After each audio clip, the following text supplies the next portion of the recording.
ورحمة الله تعالى وبركاته. Alhamdulillah Rabbil Alamin.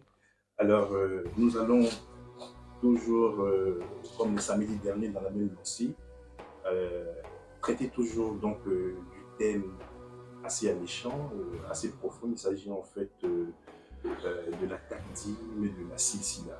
Alors, nous avions abordé cela la fois dernière. Nous allons revenir un peu sur les éléments essentiels avant donc de formuler quelques préoccupations qui nous semblent nécessairement nécessaires en termes donc de compréhension de ce thème. Alors, est-ce qu'on peut revenir très rapidement sur, pour nos auditeurs, parce qu'il y a eu quand même quelques préoccupations par rapport à cela, très rapidement ce que c'est la silsila.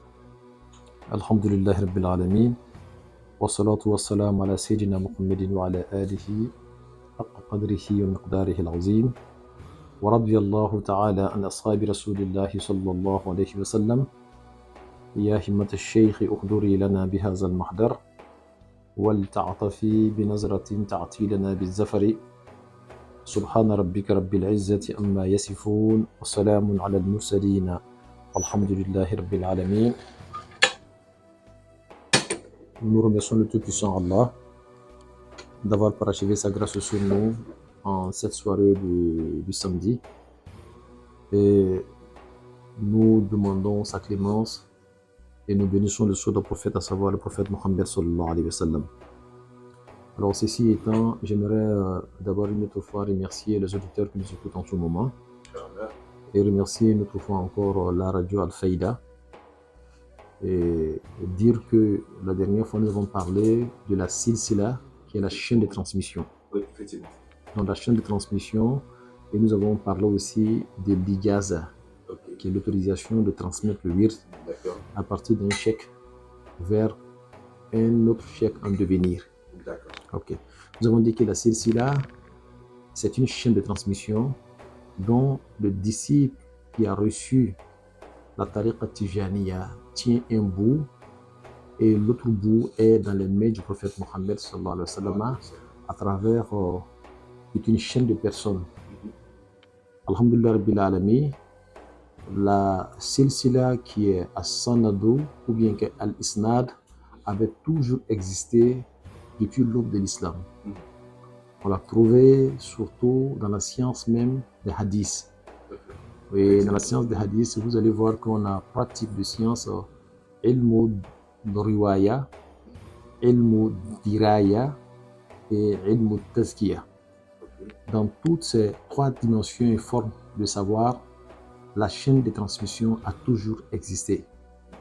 Et ils avaient même un adage qui disait que innama al-ilmu ruhun tunfakhu la masail tunsakhu. Ce qui veut dire que le savoir n'est pas des leçons qu'on copie, mais plutôt une âme qu'on insuffle. Une âme qu'on insuffle. Et cela, comme vous le savez très bien, le savoir est un attribut d'Allah subhanahu wa ta'ala. C'est-à-dire Dieu, depuis sa préscience, est sachant. Voilà pourquoi sa science n'est pas précédée de l'ignorance et puis après il a su, c'est pas ça. Voilà, nous autres, nous naissons ignorants. Quand nous apprenons, nous devenons savants relativement. Mais Dieu, lui, c'est pas comme ça. Il est essentiellement savant. Donc cet attribut d'Allah subhanahu wa ta'ala est un esprit. Et cet esprit-là, on l'insuffle à celui-là qui doit être un savant. Alors donc c'est ainsi qu'ils disent que al-ilmu ruhun tunfakhu la masail tunsakhu. Donc le savoir est une âme qu'on insuffle. Alors donc si on a bien compris le sens de ce propos-là, on voit automatiquement l'importance d'être insufflé de cet esprit, de cette âme-là.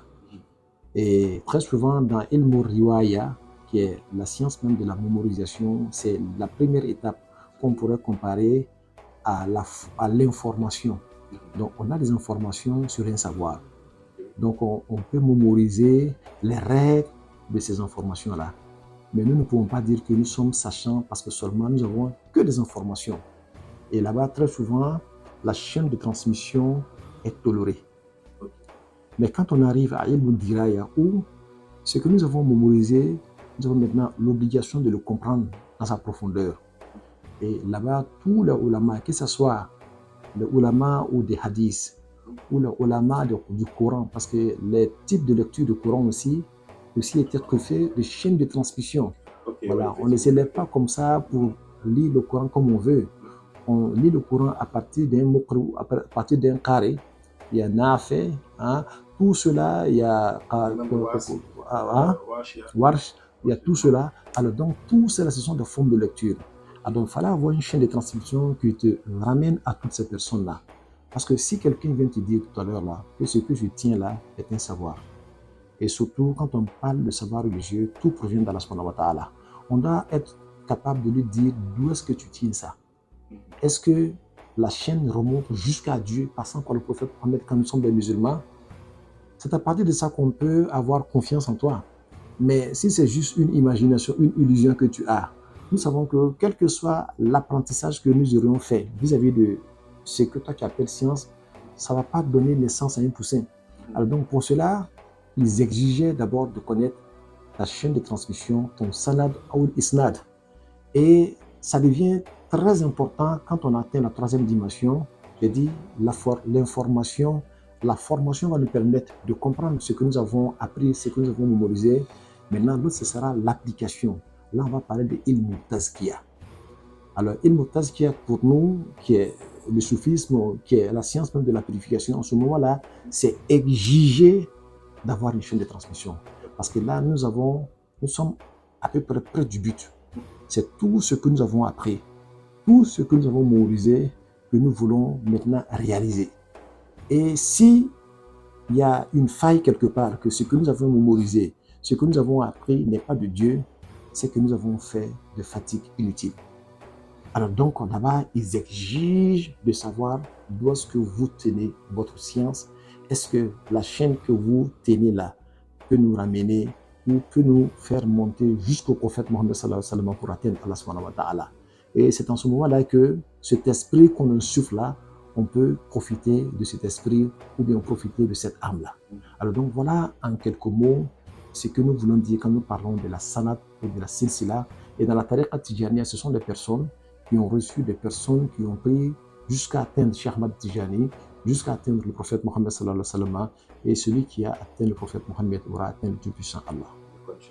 Alors on profite en même temps pour dire que Initiatiques, elles sont toutes, j'allais dire, elles justent toutes les chaînes de transmission jusqu'au prophète sallallahu alayhi wa sallam. C'est-à-dire la Qadriya, la Shaziliya, la Naqshbandiya, la Sanusiya, la Rifa'iyya, pour ne citer que cette tariqa-là. Quand on sait qu'en islam, on a plus grands types d'écoles, des écoles dites spirituelles et des écoles dites juridiques. Est-ce que ces écoles aussi ont des silsila? Tout à fait. Même les écoles juridiques aussi ont des silsila.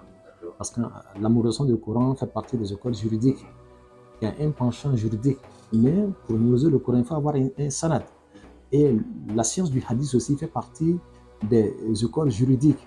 Même dans sa forme la plus simple, qui est les écoles juridiques qu'on appelle Malikiya, Shafiya, Hanafiya, elles ont une chaîne de transmission.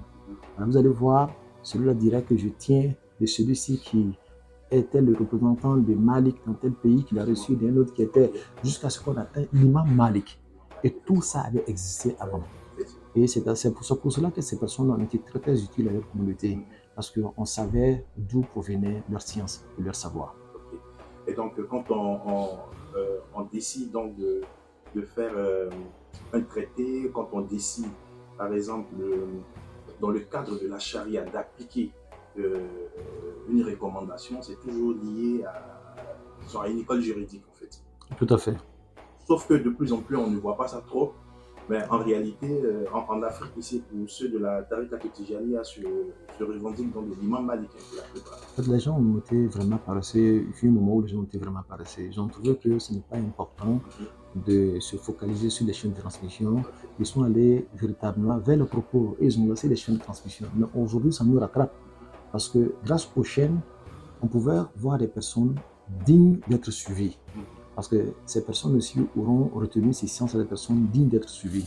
Mais quand on va apprendre et savoir à partir de quelqu'un qui n'en est pas digne du tout, alors c'est un comportement qu'il vous transmet. Et c'est ainsi qu'ils ont un adage qu'ils disent, que man lam ya'khuz ilmahu indal muta'addibina ou man lam ya'khuz adabahu indal muta'addibina afsad atba'ahu, que celui qui ne prend pas sa discipline chez des personnes disciplinées, et toute science est une discipline. Alors cette personne, on appelle ça souvent la discipline. la discipline, voilà. Donc la personne va conduire ceux qui le suivent vers l'égarement total. C'est tout à fait important. C'est-à-dire celui qui va directement puiser son savoir à travers les livres. S'il n'est pas digne, parce qu'il y a des personnes qui sont dignes de prendre la partie des livres, mais ce n'est pas tout le monde. S'il n'est pas digne, il va se faire des imaginations d'avoir compris certaines choses alors qu'il passe à côté. Nous, par exemple, nous avons vécu avec des grands maîtres, tels que la personne de Cheikh Hassan Ali Cissé. Il y a des situations que nous vivons aujourd'hui, n'eût été le fait que nous avons vécu avec eux, la gestion de ces situations allait être très très difficile pour nous. Parce que ça va au-delà de la simple lecture des livres. Mais là, c'est une expérience qu'on vit quand on voit le maître agir. Et cet agissement-là est resté gravé dans notre mémoire. Et c'est ce qui nous a permis à notre tour d'agir convenablement par rapport à ces situations. C'est la quintessence de la connaissance. Alors, chez Cheikh Oumar Abdelaziz, on parlera des disciplines aujourd'hui.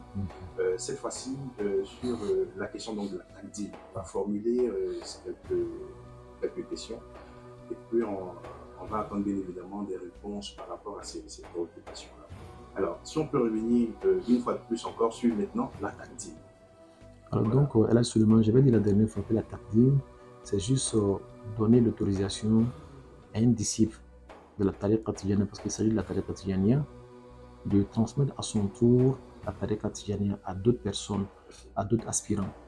Alors en ce moment-là, soit la taqdim, c'est une taqdim mutlaq, ça veut dire la permission absolue de transmettre le wird et les secrets de la tariqa tijaniya, tout en lui donnant la permission à son tour de créer ou de donner la taqdim à d'autres personnes. En ce moment-là, on va parler de la taqdim al-mutlaq. Mais si la personne n'a d'autorisation que de transmettre seulement que le wird seulement, mais sans faire de muqaddam, alors c'est une taqdim mu'ayyad. Maintenant aussi, la taqdim mutlaq aussi peut avoir plusieurs dimensions. La personne a, par exemple, l'autorisation de ne poser que 5 muqaddam. Il ne peut pas aller au-delà de ces 5 muqaddam. Et après cela, si jamais il arrive à créer ces 5 muqaddam-là, il peut retourner vers son chef pour que maintenant le chef lui donne la permission absolue de former autant de muqaddam qu'il peut. Alors donc, la taqdim mutlaq a aussi plusieurs dimensions, mais Inch'Allah, c'est ainsi qu'on pourra comprendre cela.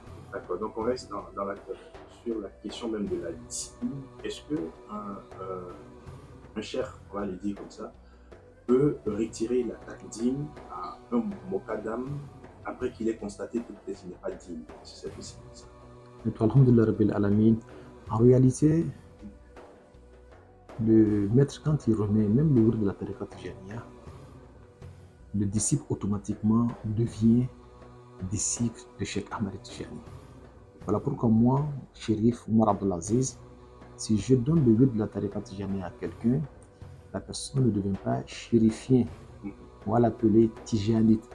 Parce que moi, je ne suis qu'une main tendue de Cheikh Ahmed Tijani. Ok. Alors donc, je peux transmettre le wird. Je ne peux même pas en retirer le wird. Mais pour que le wird d'une personne soit caduque, il y a des raisons et des causes.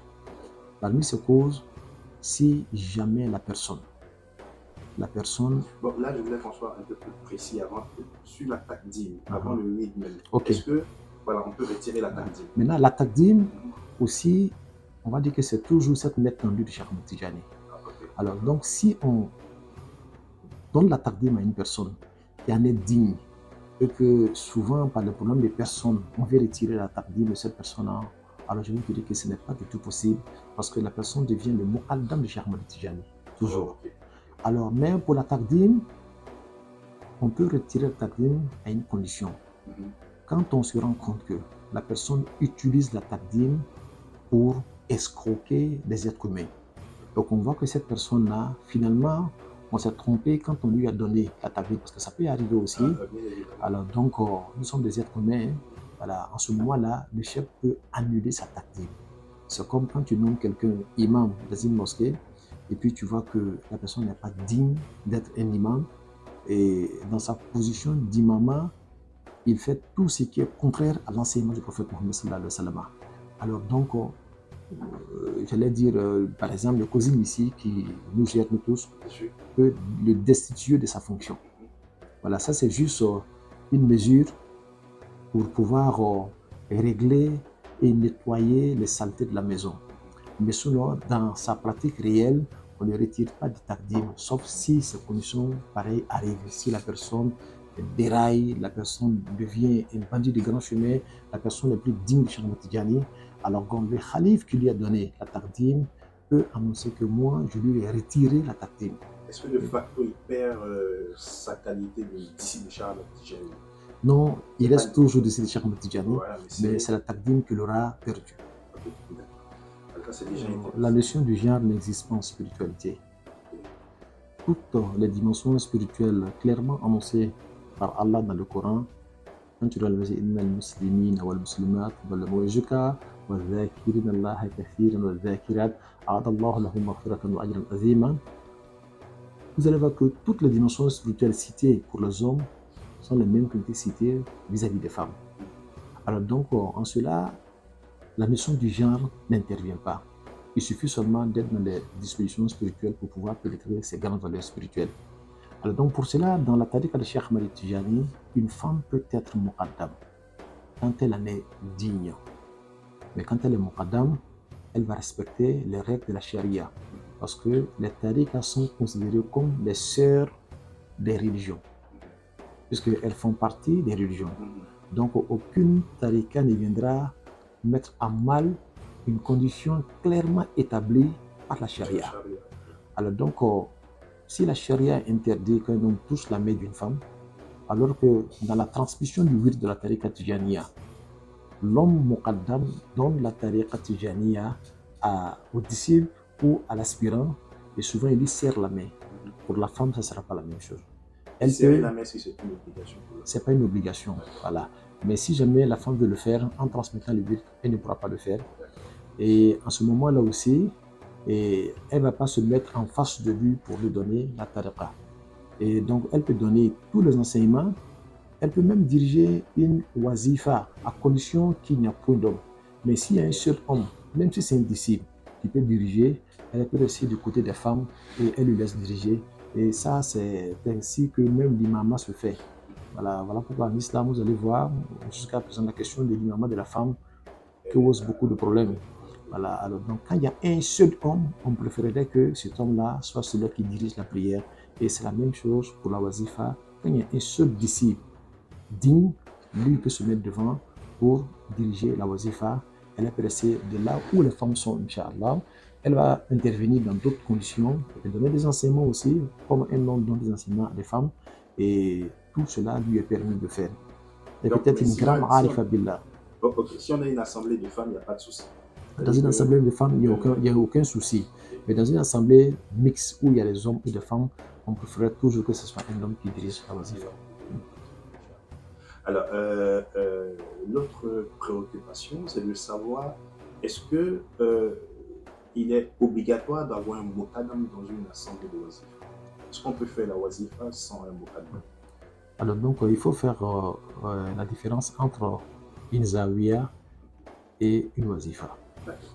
Si toutefois les disciples de la tariqa tijaniya se retrouvent dans un espace, alors qu'il est l'heure de faire la wazifa, qu'ils veulent le faire ensemble, même s'il n'y a pas de muqaddam, ils peuvent se mettre ensemble pour le faire, et le plus âgé ou le plus instruit parmi eux dirige la wazifa. Mais si on veut construire une zawiya, la zawiya doit être dirigée toujours par un muqaddam. C'est très important, c'est comme une mosquée qui a besoin d'un imam. Alors donc si on fait une zawiya sans muqaddam, ça va être très très difficile. Déjà, je parle de la gestion de la zawiya. Et le muqaddam est censé être un homme qui connaît bien la tariqa tijaniya, qui peut réparer la tariqa tijaniya si jamais il y a eu de fautes. Alors donc c'est ainsi qu'il juge de son rôle de muqaddam. De ne pas juste venir s'asseoir devant les gens pour ouvrir la wazifa et fermer la wazifa, mais aussi pouvoir apporter ses contributions quant à la compréhension profonde du wird de Cheikh Ahmed Tidjani, et la wazifa et le wird de lazim. D'accord. On sait que les femmes par rapport aux hommes ont souvent des problèmes de disponibilité. Alors, je voudrais savoir, est-ce qu'il est permis à une femme d'être dans une wazifa quand elle est indisposée? Non, non, non. La femme, quand elle est indisposée, elle ne fait rien du wird du wazifa comme le lazim. Et quand elle est propre, elle ne rembourse pas. Inch'Allah, c'est comme la prière. Une femme, quand elle est en état de menstruer, elle ne prie pas, elle ne jeûne pas. Et pour ce qui est la prière, quand elle commence à prier, Inch'Allah, elle prie automatiquement, elle ne rembourse pas les prières passées. Mais pour ce qui est du jeûne, elle peut rembourser comme on le sait. Alors donc, ça a été calqué sur la prière. Sur la prière. Inch'Allah. Okay. Est-ce qu'on peut revenir un peu sur les conditions pour transmettre, par exemple? Pour la personne qui veut adhérer à la tariqa Tijaniya. Alors, qui est celui qui doit adhérer à la tariqa Tijaniya? Alors, c'est celui-là qui a pris conscience de la raison pour laquelle Dieu l'a créé. Il se posait beaucoup de questions. Pourquoi est-ce que j'existe sur terre? Qu'est-ce que je recherche? Et il aura compris que Dieu l'a créé pour l'adorer. Et il aura compris qu'il ne peut aucunement adorer Dieu tel que Dieu le recommande, avec une servitude totale. Alors en ce moment-là, il va aller chercher un ami d'Allah subhanahu wa ta'ala, parce qu'il aura compris que Dieu a dit Wattabi sabila man anaba ilayya. Suis la trace ou la voie de celui-là qui a fait un retour sincère vers moi. Regardez, Dieu n'a pas dit suivez ma voie, mais suivez la voie de celui qui a fait un retour vers moi. Alors que nous savons que toute cette voie-là n'appartient seulement qu'à Allah subhanahu wa ta'ala. Alors donc, étant conscient qu'il est incapable de respecter toutes les conditions d'adoration que Dieu a préétablies, il va vers une porte qui mène à Allah subhanahu wa ta'ala, donc un ami d'Allah subhanahu wa ta'ala. C'est celui-là que nous allons appeler le Cheikh. Et Cheikh Ahmad Tijani est cette grande porte-là. Alors donc, à ce moment-là, il va se remettre à cette personne-là pour que celui-là puisse l'aider à atteindre les véritables profondeurs de l'adoration. Et la tariqa Tijaniya n'existe que pour ça. Ça veut dire adorer Dieu à une dimension où on ressent la véritable servitude pour Allah subhanahu wa ta'ala. Alors donc, si cette personne vient à un chèque, il y a de fortes chances que ces derniers-là puissent aller très loin dans la tariqa Tijaniya. Ok. Je suis en train de dire que celui qui voit un frère qui est devenu Tijani, qui ne peut pas être Tijani parce qu'il a vu son frère, oui, la vie c'est de contagion également. Alors, mais il faut qu'à un moment donné de sa vie, il puisse atteindre cette dimension de conscientisation. Je suis là, qu'est-ce que je fais sur terre, d'où est-ce que je viens? Alors donc, je suis là, j'existe pour adorer Allah subhanahu wa ta'ala, et je suis incapable de l'adorer tel qu'il a recommandé, alors je vais vers un de ses amis, et cela parce que Dieu dit Fafirru ilallah, à courir vers Allah subhanahu wa ta'ala et à courir vers Allah subhanahu wa ta'ala des rangs de Calais vers un ami d'Allah subhanahu wa ta'ala. Alors donc s'il a bien compris cela, il va trouver que tout ce qu'il recherche se retrouve dans la tariqa Tijaniya. Dans la tariqa Tijaniya, il va voir cette grande grâce. Et Cheikh Ahmad Tidiane parlait de la tariqa Tijaniya, il disait que Da'iratuna Da'iratul Fadliya. Notre cercle est un cercle qui provient de la grâce d'Allah subhanahu wa ta'ala. Alors, il va être séduit par cette grande grâce d'Allah subhanahu wa ta'ala. Il va vouloir faire partie des personnes qui ont bénéficié de cette grande grâce-là. Et il va passer par la porte. Et la porte, c'est ceux-là qui sont considérés comme les cheikhs. Alors donc, le cheikh, qu'est-ce qu'il fait? Lui, il sait que la tariqa ne l'appartient pas. La tariqa n'appartient qu'à Cheikh Ahmad Tijani, à qui le prophète Moussa a remis cette tariqa-là. Alors donc, lui, il représente Cheikh Ahmad Tijani. Donc, il est une main tendue de Cheikh Ahmad Tijani. Alors donc, s'il voit la personne, il va lui présenter les conditions de la tariqa Tijaniya.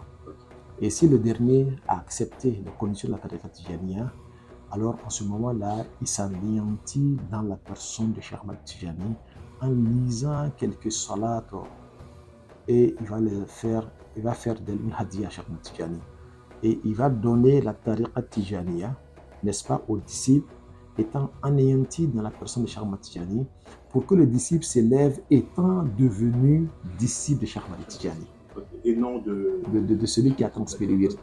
Alors, même s'il n'a pas atteint cette dimension d'anéantissement dans la personne de Cheikh Ahmad Tijani, le disciple est toujours disciple de Cheikh Ahmad Tijani, mais derrière un voile. Ok, bon, je voudrais poser une question avant qu'on aille un peu loin sur ça. Supposons que moi je suis le Mokadam de Cheikh. Je m'anéantis dans mon Cheikh ou je m'anéantis directement dans la personne de Cheikh Ahmed Tijani? Ok, ça dépend de... Parce que là, on parlait de Voilà, silsila aussi. effectivement, la chaîne de transmission. Alors donc, regardez, Cheikh Ahmed Tijani a dit quelque chose. Il dit, Man ya'rifuni ana wahdi. Ceux qui me connaissent, c'est moi ceux qui connaissent.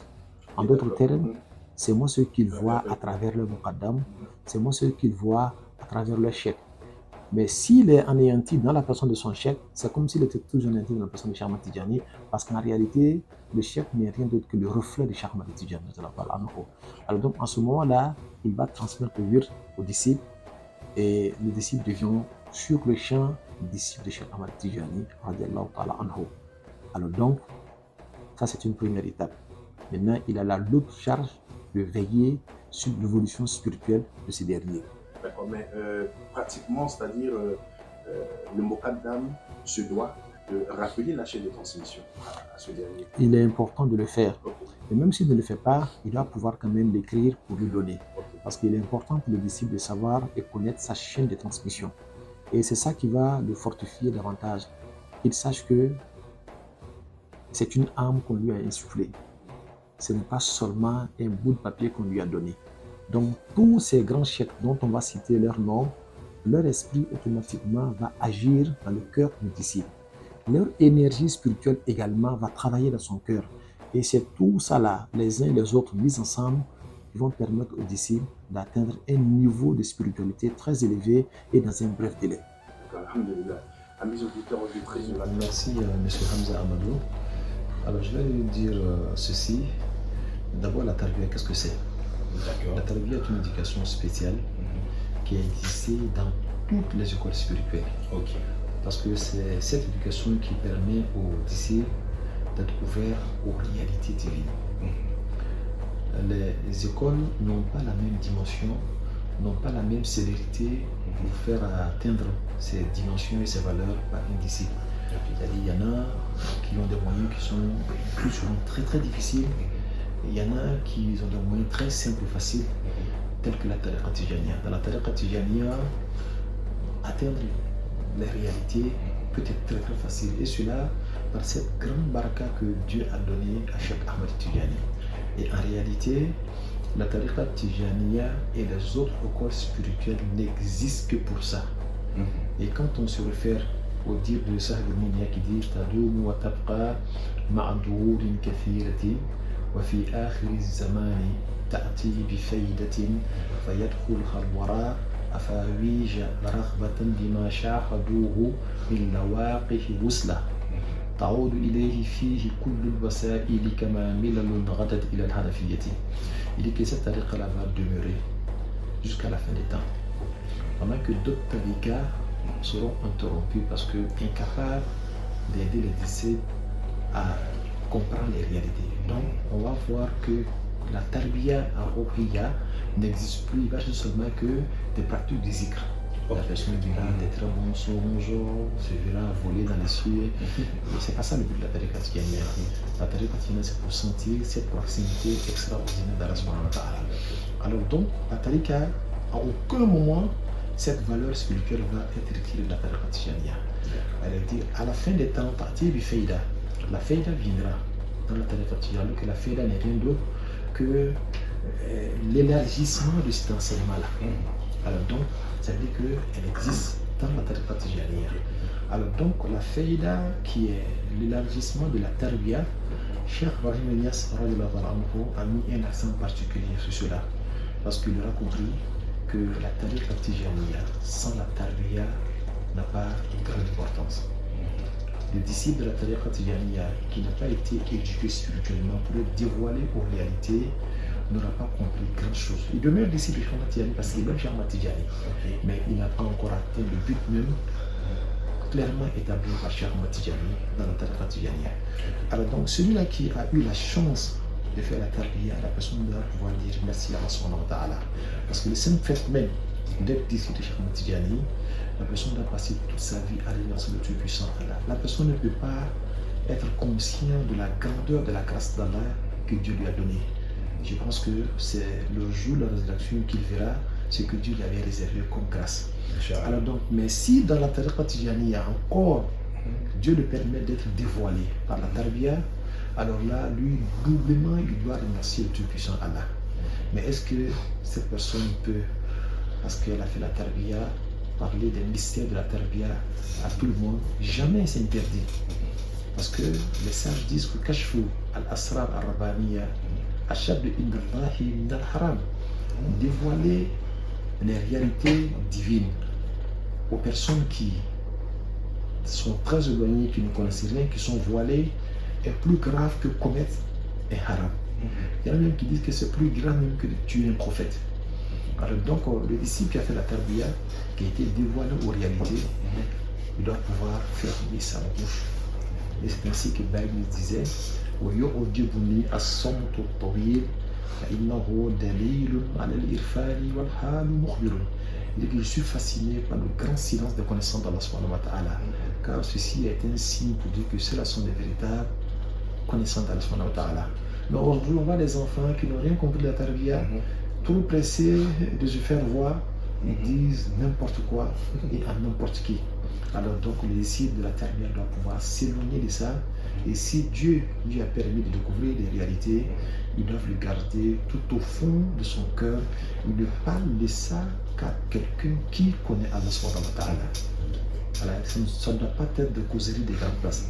Voilà, c'est formellement interdit. Et celui qui fait ça, la personne n'aura pas d'augmentation dans Allah subhanahu wa ta'ala. Et finalement même, Dieu peut lui retirer même tout ce qu'il a reçu. Et bien entendu, la tarbiya, ça demeure après tout une éducation. C'est pas une causerie, c'est une éducation. Donc, cela exige en fait un processus. Donc, ok, que Dieu nous aide. Alors, auditeur en ligne. Allô? Et il sera choqué de voir qu'il y a encore beaucoup à apprendre, à tel point qu'il pensera qu'il n'a rien compris. Alors tout cela nous amène à l'observation de la discipline et comprendre que l'introduction à la tarbiya n'est pas toute la tarbiya. Il s'agit de la connaissance d'Allah. On ne peut pas connaître entièrement Allah subhanahu wa ta'ala. Alors si on découvre une partie de la vérité, qu'on sache que ce n'est qu'une goutte d'eau dans l'océan. Et ce que nous avons le devoir de découvrir dépend de notre discipline et de notre purification interne. Et c'est ainsi que Bani disait que al-murid Allah أشهد أن لا يقف سيره لا حتى لا تحدثه نفسه أنه وصل إلى مقام تغنيه عن العمل على المريد أن يجاهد نفسه حتى لا تحدثه نفسه أنه وصل إلى مقام تغنيه أو يغنيه عن العمل. Et que le disciple doit toujours continuer à se purifier, purifier son âme, purifier son ego, jusqu'à ce que l'ego, ça n'est pas peur que l'ego lui fasse comprendre qu'il a atteint une dimension dont il n'a plus besoin de purification. Alors donc il doit toujours continuer à travailler. Quand il pense qu'il a atteint un niveau 100 de purification, alors maintenant il doit mettre le cap pour atteindre le niveau 200 de purification. Plus il est purifié, plus sa compréhension de Dieu devient plus claire et plus renforcée. Alors donc il doit être quelqu'un qui est séduit à découvrir davantage les réalités d'Allah subhanahu wa ta'ala tout en se purifiant. Et ce que je veux dire surtout ici, c'est que Baïnes disait quelque chose, que le serviteur d'Allah subhanahu wa ta'ala doit fournir beaucoup d'efforts pour avoir une karma d'Allah subhanahu wa ta'ala. La karma d'Allah, la connaissance d'Allah subhanahu wa ta'ala est la plus grande karma que Dieu donne à un serviteur. Mais si jamais il atteint cette karma, il doit fournir doublement d'efforts pour préserver cela. C'est-à-dire, l'effort qu'il avait fourni pour atteindre, comparé à celui qu'il va fournir pour préserver, doit être plus grand, pour conserver. Alors donc, qu'on ne se blague pas et qu'on ne dise pas que moi j'ai fait la tarbiya, j'ai atteint un certain niveau, alors là, je peux m'asseoir et me reposer. Non, le cheminement vers Allah n'a pas de fin.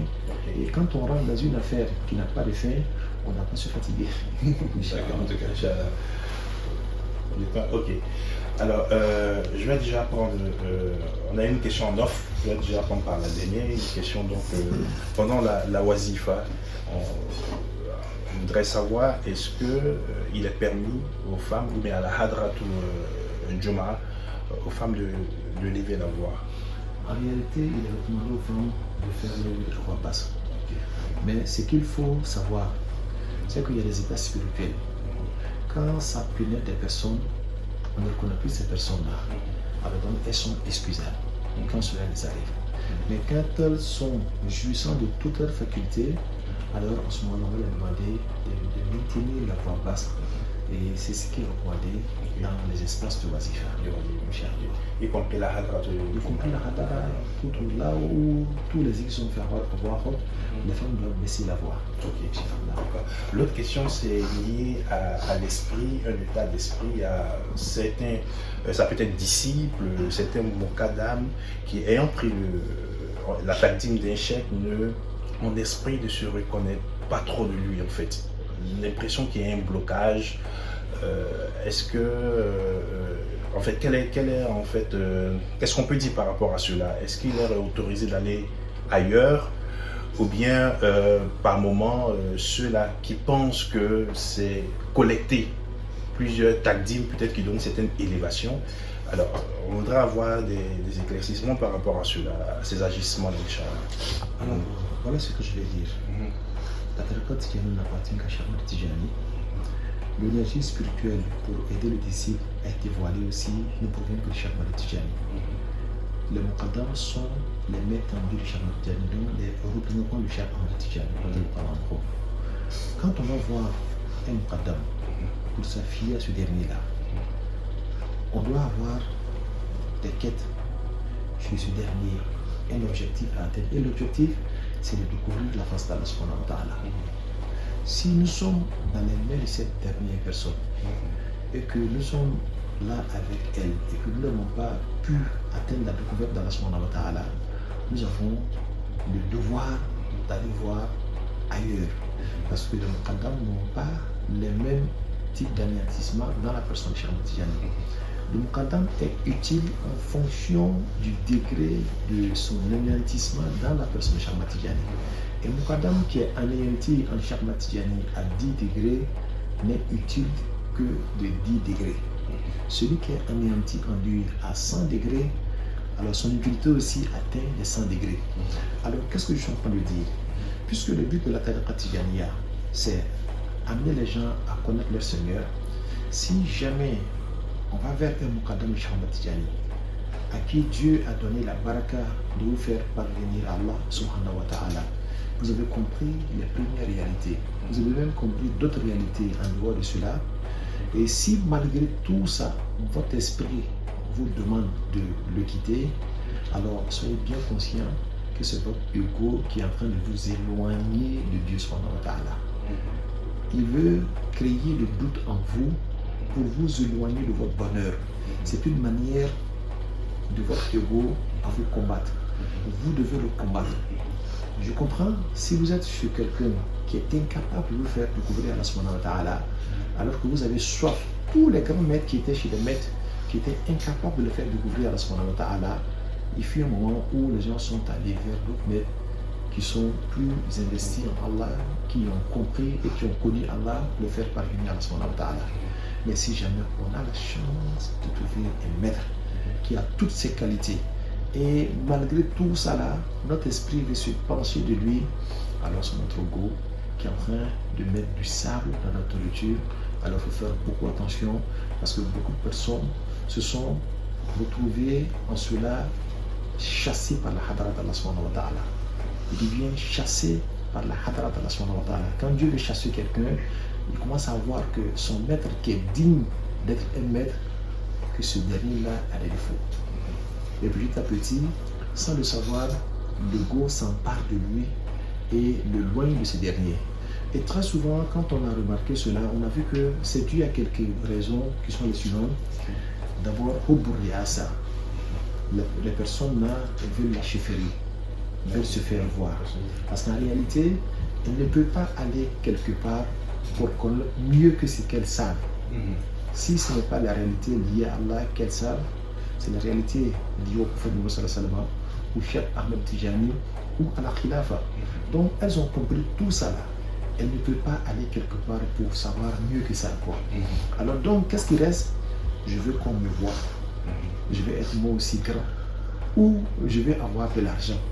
Ou je pense que étant avec le chef, les petites contributions pour faire le travail de Dieu là commencent à me fatiguer. Parce que moi aussi, je vais faire quelque chose. Alors donc, le Satan souvent rentre par ces portes-là. Alors donc, ces personnes-là, finalement, vont se sentir lourds, d'abord pourvu le respect qu'ils doivent vis-à-vis de ce dernier-là. Et finalement, vont se retirer petit à petit. Ce sera le signe que la Hadara de Dieu lui-même est en train de se débarrasser de lui. Et là, il nous disait, à propos à ce sujet, il disait que Man atana marhaban bihi. Celui qui vient en nous, il est le bienvenu. Man fatana yakfihi annana nafutuhu. Et celui-là qui s'est retiré de nous, alors qu'il sache que le fait que nous ne soyons plus avec lui là, le malheur qu'il y a dedans là, lui suffit largement. Parce que même chez Cheikh Ahmed Tijani, il y a des personnes qui sont arrivées, qui après ont cru qu'ils ont certaines dimensions, qui sont retirées, mais malheureusement pour eux, leur fin a été vue par tout le monde. Chez Cheikh Ibrahim Niass également, tous les grands qui ont existé, il y a eu des moments où des personnes qui viennent qui ne sont pas sincères au départ, ou bien leur sincérité n'avait pas atteint un certain niveau, finalement l'ego et le Satan, ou l'envie d'être vu rentre dans leur cœur et finalement ils passent à côté de la plaque pour des raisons mondaines et que Dieu nous en éloigne. Alors, qu'est-ce qu'il doit considérer vis-à-vis de son chef? Il n'est pas que... En fait, c'est des conseils que tout le monde a en termes de discipline. Comme le terrain est assez glissant par moment, alors comment doit-il voir son chef? Avant de répondre à cette question, je vais me référer à une petite histoire qui s'est produite entre l'imam Junaid et un de ses disciples. Alors ce dernier-là était venu voir l'imam Junaid pour qu'il lui fasse faire la tarbiya. Donc l'éducation très spéciale des soufis pour découvrir Allah subhanahu wa ta'ala. Et quand il a découvert Allah subhanahu wa ta'ala, un jour l'imam Junaid est venu dans une assemblée où il était présent. Tout le monde s'est levé pour saluer l'imam Junaid, sauf ce dernier-là. Alors l'imam Junaid était étonné de voir cet agissement. Il dit, mais qu'est-ce qui se passe avec ce disciple-là? Et le disciple lui dit, non, j'étais venu pour découvrir Dieu. Et comme j'ai découvert Dieu, j'ai plus besoin de toi. Alors l'imam Junaid lui a dit, je dois te dire quelque chose. Il dit, me voir une seule fois pour toi est plus important que de voir Dieu 1000 fois. Dessus les antennes, ça demande beaucoup d'explications. L'explication c'est quoi? Voir Dieu, ça veut dire qu'on a vu un espace où la lumière de Dieu s'est manifestée, n'est-ce pas? L'être humain, qui est comme le représentant d'Allah subhanahu wa ta'ala, son espace dans son temps est l'espace le plus pur. Et il est ton centre autour duquel tu gravites. Si tu penses avoir vu Dieu quelque part, cette manifestation ne peut pas être plus grande que ce que tu verras en lui. Alors donc quand c'est comme ça, tu te trompes en disant que tu as connu Dieu, alors que ta connaissance en Dieu, en lui, est plus utile pour toi. C'est ce qu'il voulait dire. Alors si c'est clair, je dis que les disciples aujourd'hui, avec tout ce que nous voyons dans ce monde-là, les gens ne sont pas sincères au départ. Quand ils viennent au départ, ils font tout pour être disciplinés, juste pour avoir de la visibilité. Et quand ils existent maintenant, alors ils pensent qu'il peut se passer de lui. Ils se trompent. Alors qu'on est dans une silsila, dans une chaîne. On est dans une chaîne. Et Dieu, quand il veut te combattre, il te fait croire que l'option que tu as prise est bonne. Et tu perdures dedans, alors qu'on appelle ça al-istidraj. Mais c'est la fin qui va te choquer. Et personne n'est rentré dans ce chemin-là sans avoir une mauvaise fait. Je dis bien personne depuis l'existence des tours jusqu'à aujourd'hui. Donc il faut dire à ces personnes de faire beaucoup attention. Et celui qui t'a permis d'exister réellement, il faut être avec lui, avec tous les respects.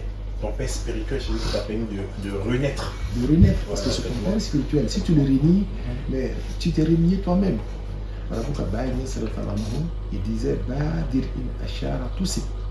il dit, si jamais il veut quelque chose, donc si il fait signe vers quelque chose, automatiquement, enfonce pour faire cette chose-là pour lui. Parce que quel que soit ce que tu fais, quel que soit ce que tu veux, tu ne peux pas lui payer le Dieu qu'il t'a donné. Tu peux te plaindre, surtout même ces personnes dans le monde de Dieu. Souvent, leur activité tourne autour même des activités vis-à-vis d'Allah subhanahu wa ta'ala. Alors, le Muqaddam ou le disciple peut penser que peut-être que quand on envoie la contribution, là, ça me fatigue, alors qu'il ne vous demande pas quelque chose pour lui. C'est pour toujours votre avancement. Ce qu'il vous prend est limité dans l'espace et dans le temps. Mais ce que ça génère pour vous en termes de mérite est gardé, est éternel. Donc celui qui vous donne plus que vous lui donniez.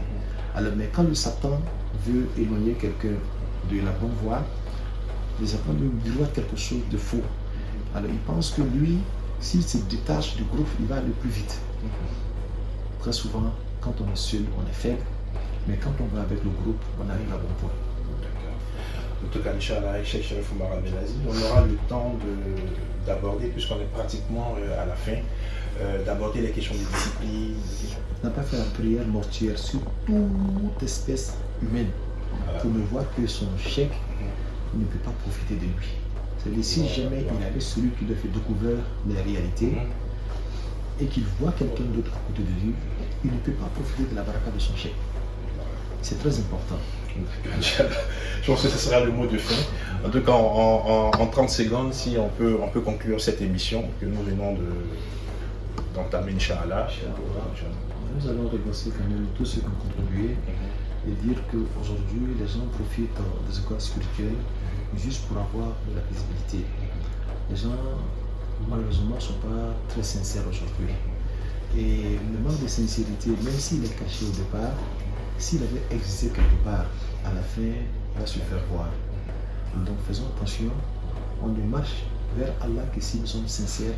Et Baye disait Mouradul Ashiyahi As-Sadiquna Faqat Li'annahum Ahlun Lil-Wirasati.